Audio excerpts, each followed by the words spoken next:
ಅಥಣಿ ಪಟ್ಟಣದ ಚಿನ್ನದ ಅಂಗಡಿ ಮಾಲೀಕರು ಕಳ್ಳರಿಗೆ ದಾರಿ ಮಾಡಿಕೊಡುತ್ತಿದ್ದಾರಂತೆ.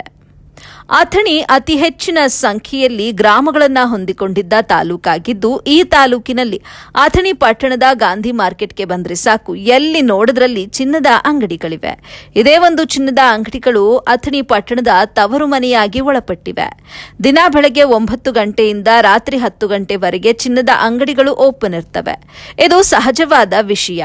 ಇದೇ ಅಂಗಡಿ ಮಾಲೀಕರು ದಿನನಿತ್ಯ ತಮ್ಮ ಅಂಗಡಿಗಳಲ್ಲಿ ಭಾರಿ ಮಟ್ಟದ ಮಾಡೆಲ್ ಡಿಸೈನ್ ಚಿನ್ನಗಳನ್ನು ತಮ್ಮ ಅಂಗಡಿಯಲ್ಲಿ ಹಾಕಿಕೊಂಡು ತಮ್ಮ ಮೊಬೈಲ್ಗಳಲ್ಲಿ ವಿಡಿಯೋ ಮಾಡಿಕೊಂಡು ಅಂಗಡಿ ಹೆಸರು ಮತ್ತು ಮೊಬೈಲ್ ನಂಬರ್ ಹಾಕಿ ಸಂಪೂರ್ಣ ಮಾಹಿತಿಯನ್ನ ವಿಡಿಯೋ ಮೂಲಕ ಸಾಮಾಜಿಕ ಜಾಲತಾಣಗಳಲ್ಲಿ ಹಾಕಿ ವೈರಲ್ ಮಾಡುವುದು ಇವರಿಗೆ ಸಹಜವಾಗಿದೆ. ಈ ರೀತಿ ಮಾಡಿಕೊಳ್ಳುವುದು ತಮ್ಮ ಅಂಗಡಿ ವ್ಯಾಪಾರ ಕಾರಣಕ್ಕಾಗಿ ಅನ್ನೋದು ನಮಗೂ ಗೊತ್ತಿದ್ದ ವಿಚಾರ. ಆದರೆ ಇದರಿಂದ ಎಷ್ಟು ಕ್ರೈಮ್ ನಡೆಯುತ್ತವೆ ಅನ್ನೋದು ಇವರು ತಿಳಿದುಕೊಂಡಿದ್ದಾರೋ ಇಲ್ಲವೋ ಎಂಬುದು ನಮಗೆ ಗೊತ್ತಾಗುತ್ತಿಲ್ಲ. ಮೊದಲೇ 2025-26ರಲ್ಲಿ ಕರ್ನಾಟಕದಲ್ಲಿ ನಿರುದ್ಯೋಗಿ ಸಂಖ್ಯೆಗಳು ಸಾಕಷ್ಟು ಹೆಚ್ಚಾಗಿ ಕಂಡು ಬರ್ತಾ ಇದೆ.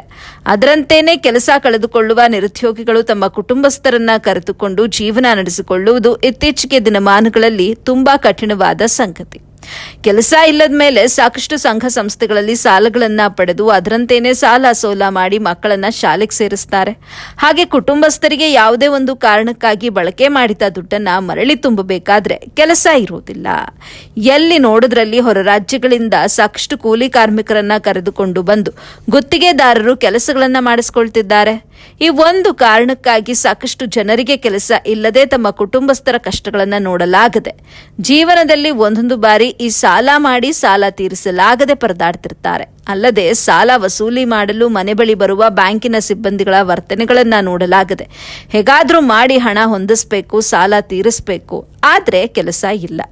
ಹಾಗಾಗಿ ಇವರು ಸಾಲ ತೀರಿಸಲು ಕುಟುಂಬದ ನಿರ್ವಹಣೆಗೆ ಕೆಲ ಬಡವರು ಅನಿವಾರ್ಯವಾಗಿ ಕೆಟ್ಟ ದಾರಿಗಳನ್ನ ಹಿಡಿತಾರೆ.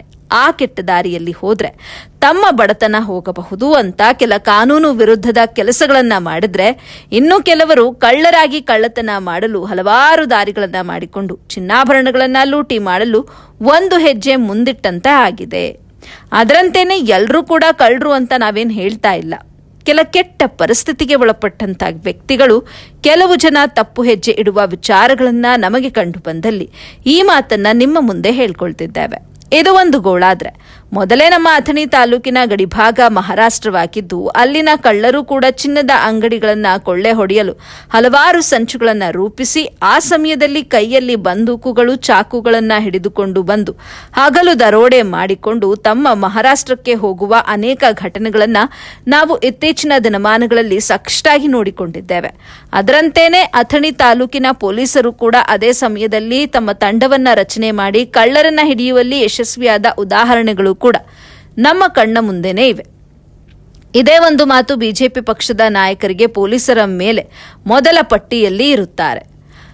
ಅಥಣಿ ತಾಲೂಕಿನ ಪೊಲೀಸರು ಕೆಲಸಗಳನ್ನ ಮಾಡದೆ ಸುಮ್ಮನೆ ವೇತನ ಪಡೆದು ಕುಳಿತಿದ್ದಾರೆ ಅಂತ ಟೀಕೆ ಮಾಡಲು ದಾರಿಯಾದಂತಾಗಿದೆ. ಅದರಂತೆಯೇ ಎಲ್ಲಾದರೂ ಒಂದು ಅಂಗಡಿಗಳು ಓಪನ್ ಆದ್ರೆ ಸಾಕು, ನನ್ನ ಮಾಧ್ಯಮ ಗೆಳೆಯರು ಅವರು ಕೂಡ ಅಥಣಿ ಪೊಲೀಸ್ ಠಾಣೆ ನಿರ್ಲಕ್ಷ್ಯದಿಂದ ಕಳ್ಳತನ ಹೆಚ್ಚಿನ ಸಂಖ್ಯೆಯಲ್ಲಿ ನಡೀತಾ ಇದೆ ಅಂತ ಪತ್ರಿಕೆಯ ಮೊದಲ ಪುಟದಲ್ಲೇ ಹಾಕಿಕೊಂಡು ಜನರು ಓದುವಂತೆ ಮಾಡುತ್ತಾರೆ. ಇದು ಕೂಡ ಸಹಜವಾದ ವಿಷಯ ಆಗಿದೆ. ಆದರೆ ಯಾರೋ ಮಾಡಿದ ತಪ್ಪಿಗೆ ಇನ್ಯಾರಿಗೋ ಶಿಕ್ಷೆ ಆದಂತೆ ಪೊಲೀಸರ ಮೇಲೆ ಗೂಬೆ ಕೂರಿಸುವುದು ಎಷ್ಟರ ಮಟ್ಟಿಗೆ ಸರಿ ಅನ್ನುವುದು ಇವತ್ತಿನ ವಿದ್ಯಾರ್ಥಿಗಳ ಮಾತಾಗಿದೆ. ನಾವೇ ಮೊದಲು ಚಿನ್ನಾಭರಣಗಳ ಬಗ್ಗೆ ವಿಡಿಯೋ ಮಾಡಿ ಸಾಮಾಜಿಕ ಜಾಲತಾಣಗಳಲ್ಲಿ ಅಪ್ಲೋಡ್ ಮಾಡಿ ವೈರಲ್ ಮಾಡ್ತಾರೆ. ಇದನ್ನ ನೋಡಿದ ಕಳ್ಳ ಇವುಗಳನ್ನ ಹೇಗೆ ಲೂಟಿ ಮಾಡಬೇಕು ಎನ್ನುವ ಪ್ಲಾನ್ಗಳನ್ನ ಮಾಡಲು ಇದೇ ಚಿನ್ನದ ಅಂಗಡಿ ಮಾಲೀಕರೇ ದಾರಿ ಮಾಡಿಕೊಟ್ಟಂತಾಗಿದೆ. ಅದು ಏನೇ ಇರಲಿ ಹೇಗೆ ಇರಲಿ, ತಮ್ಮ ಅಂಗಡಿಗಳಲ್ಲಿ ಚಿನ್ನಾಭರಣಗಳನ್ನ ಹಾಕಿಕೊಳ್ಳುವುದು ತಪ್ಪಲ್ಲ. ಆದರೆ ವಿಡಿಯೋ ಮಾಡಿ ಕಳ್ಳರಿಗೆ ದಾರಿ ಮಾಡಿಕೊಳ್ಳುವುದು ತಪ್ಪು. ನೀವು ಮಾಡಿದ ತಪ್ಪಿಗೆ ಪೊಲೀಸರು ಹೇಗೆ ಹೊಣೆಗಾರರಾಗುತ್ತಾರೆ ಎಂಬುದನ್ನು ನೀವೇ ನಿಮ್ಮ ಅಂತರಾತ್ಮಗಳಲ್ಲಿ ತಿಳಿದುಕೊಂಡ್ರೆ ಸಾಕು. ಇನ್ನು ಮುಂದಾದರೂ ಅಥಣಿ ಪಟ್ಟಣದ ಚಿನ್ನದ ಅಂಗಡಿ ಮಾಲೀಕರು ಇಂಥ ಕೆಲಸಗಳನ್ನು ತಮ್ಮ ಚಿನ್ನದ ಅಂಗಡಿ ಮುಂದೆ ಒಳ್ಳೆ ರೀತಿಯ ಸಿಸಿ ಕ್ಯಾಮೆರಾಗಳನ್ನು ಫಿಕ್ಸ್ ಮಾಡಿಸಿ ಸೆಕ್ಯೂರಿಟಿ ಗಾರ್ಡ್ಗಳನ್ನು ನೇಮಿಸಿಕೊಂಡು ವಿಡಿಯೋ ವೈರಲ್ ಮಾಡದೆ ಅಂಗಡಿ ಹೆಸರಿನಲ್ಲಿ ಮಾತ್ರ ವಿಡಿಯೋ ಮಾಡಿಕೊಂಡು ತಮ್ಮ ದುಡಿಮೆ ಮಾಡಿಕೊಂಡ್ರೆ ಸಾಕು. ಈ ಸುದ್ದಿಗಳನ್ನು ನೋಡಿಕೊಂಡು ಇದರ ಸಂಬಂಧಪಟ್ಟ ಅಧಿಕಾರಿಗಳು ಮುಂಬರುವ ಸಮಯದಲ್ಲಿ ಅಥಣಿ ಪಟ್ಟಣದ ಚಿನ್ನದ ಅಂಗಡಿ ಮಾಲೀಕರ ವಿರುದ್ಧ ಕಾನೂನು ರೀತಿ ಕ್ರಮವನ್ನ ಪಡೆದುಕೊಳ್ತಾರೋ ಇಲ್ವೋ ಇಲ್ಲವಾದಲ್ಲಿ ಆ ಅಂಗಡಿಗಳು ಯಾವುವು ಯಾರು ಅನ್ನುವ ವಿವರವನ್ನು ಮುಂದಿನ ಸಂಚಿಕೆಯಲ್ಲಿ ನಿಮ್ಮ ಮುಂದೆ ಇಡುತ್ತೇವೆ. ಅಲ್ಲದೆ ಇತ್ತೀಚಿನ ದಿನಗಳಲ್ಲಿ ಪರದೇಶದ ಚಿನ್ನಗಳಿಗೆ ಕೆಲವು ಅಂಗಡಿ ಮಾಲೀಕರು ಬೆಲೆ ಕಡಿಮೆ ಮಾಡಿಕೊಂಡು ಚಿನ್ನಗಳನ್ನು ಪಡೆದುಕೊಳ್ಳುವ ಸುದ್ದಿ ಕೂಡ ನಮಗೆ ಮುಟ್ಟಿವೆ. ಅವರು ಯಾರು, ಅವರ ಅಂಗಡಿಯ ಹೆಸರೇನು, ಎಲ್ಲದರ ವಿವರವನ್ನು ಮುಂದಿನ ಸಂಚಿಕೆಯಲ್ಲಿ ನಿಮ್ಮ ಮುಂದೆ ಇಡುತ್ತೇವೆ. ಅಲ್ಲಿವರೆಗೂ ಕಾದು ನೋಡಿ.